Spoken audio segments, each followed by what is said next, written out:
नमस्कार। आज हमारे साथ परम शिवम शिव मंदिर योगाश्रम विहंगनी असम से महामंडलेश्वर केशव दास महाराज जी हैं। तो महाराज जी, आप नॉर्थ ईस्ट में सनातन का जो विस्तार हो रहा है उसको किस प्रकार से देखते हैं? ये जो आज विस्तार अपन देख रहे हैं वो कई ऋषियों की तपस्या का परिणाम है। चाहे वो सत्राधिकार हो, चाहे वो धर्मगुरु हो, चाहे संघ के प्रचारक हों, चाहे इस तरह के संगठन विश्व हिंदू परिषद जैसे संगठनों के असंख्य कार्यकर्ता हों, और साथ में वर्तमान में जो मोदी जी और बीजेपी सरकार है असम में, ये सबका जो संयुक्त प्रभाव है उसको हम इस रूप में देख सकते हैं। अच्छा महाराज जी, ये बताइए कि वहाँ पे एक तरीके का एक डिवीज़न चल रहा है असम में, ठीक है ना? कुछ एक धर्मावलंबी दूसरे जो धर्म से लोग हैं उनका एक आबादी को लेकर विस्तार बढ़ रहा है। उसको लेकर असम के मुख्यमंत्री कई मंचों पे चिंता जता चुके हैं। तो वो क्या, मतलब क्या वो चिंता क्या है? बांग्लादेशी घुसपैठिया एक पुराना विषय है जो असम के हृदय में व्याप्त है। जब बांग्लादेश बना तब से लेकर अभी तक कई प्रकार से घुसपैठ वहाँ बढ़ी है, और जिसने असम के सामाजिक जीवन को बहुत बुरी तरीके से प्रभावित किया है और नुकसान पहुंचाया है, और जिसके कारण से कई प्रकार के संकट देश की सुरक्षा के लिए खड़े हुए हैं। इसका समाधान करने का बहुत प्रकार से प्रयास किया गया, कई आंदोलन हुए, और उस आंदोलन का जो परिणाम आना चाहिए उस प्रकार का परिणाम नहीं आया।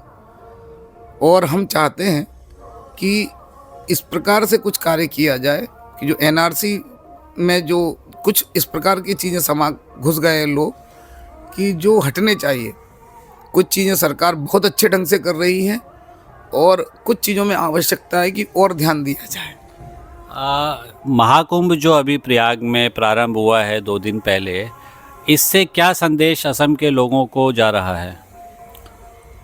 महाकुंभ का कल का ही दृश्य बताते हैं।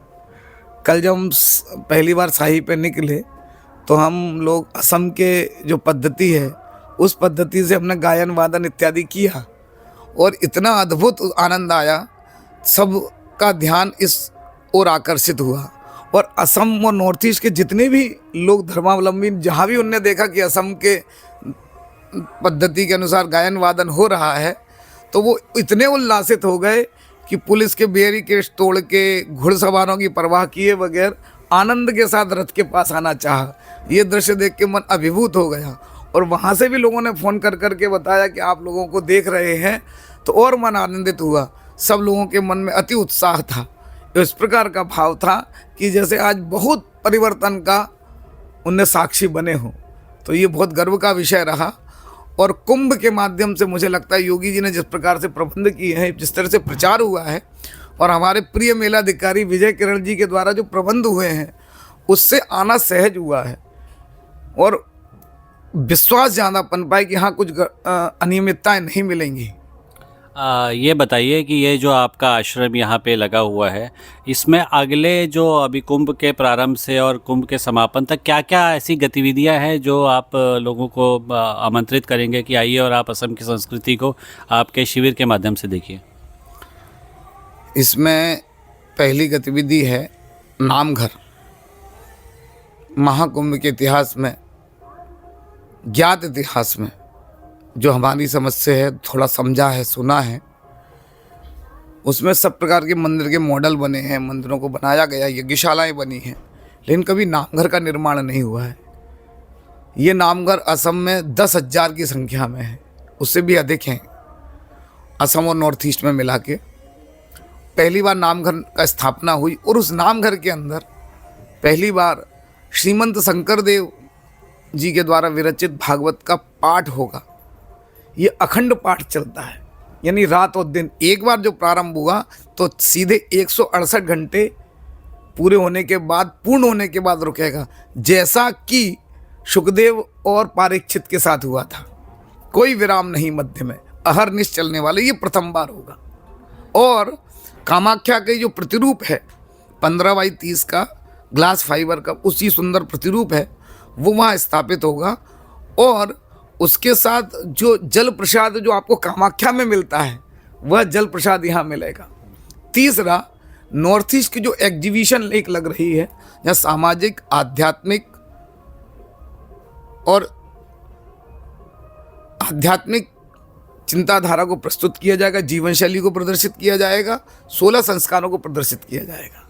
और असम की जो सांस्कृतिक भावधारा है, जिसमें कि भावना है, तो राम विजय भावना होगी, साथ ही साथ माटी अखाड़ा होगा, अप्सरा नृत्य होगा और भागवत पाठ होगा, खेराई होगा, सत्रिय नृत्य होगा, बैम्बो डांस होगा, मणिपुरी रास होगा।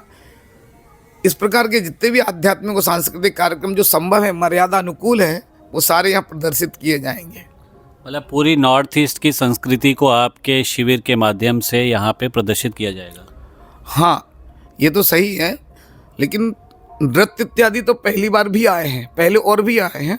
और मैंने अभी समाचार प्राप्त हुआ है, संत श्री अवधेशानंद जी महाराज के शिविर में भी ये हो रहा है, और बड़ी प्रसन्नता हुई है सुन के। लेकिन जो वास्तव में पहली बार हो रहा है वो है नामघर संस्कृति का पूर्णतः प्रदर्शन। पहली बार जो हो रहा है 17 अधिकारों का शाही स्नान में भाग लेना, पहली बार जो हो रहा है 17 अधिकारों का अन्य धर्म गुरुओं के साथ वार्तालाप, ताकि दोनों जो समन्वयकारी पृष्ठभूमि का निर्माण कर असम और पूरा नॉर्थ ईस्ट देश के साथ एकदम मजबूत तरीके से जुड़ जाए और हम एक दूसरे को समझ पाएँ। असम के मुख्यमंत्री जब महाकुंभ में आएंगे तो इस शिविर में भी आएंगे, ऐसी चर्चा है, तो उसके विषय में कुछ बताइए। सीताराम, मुझे लगता है कि आना चाहिए। अगर कोई बड़े सुरक्षा कारण नहीं हुए, पुलिया इत्यादि का जो काम रहता है, जो पुल बनते हैं प्लाटून पुल, यदि वो सब में कुछ विकार नहीं हुए, सुरक्षा मानकों पर वो सब सही रहा, तो निश्चित रूप पे आएंगे, ये सब मुझे विश्वास है। बातचीत हुई है हमारी। महाराज जी, आपका बहुत बहुत धन्यवाद। आपने बहुत ही सुंदर तरीके से वर्णन किया असम में सनातन की संस्कृति के विस्तार को। धन्यवाद।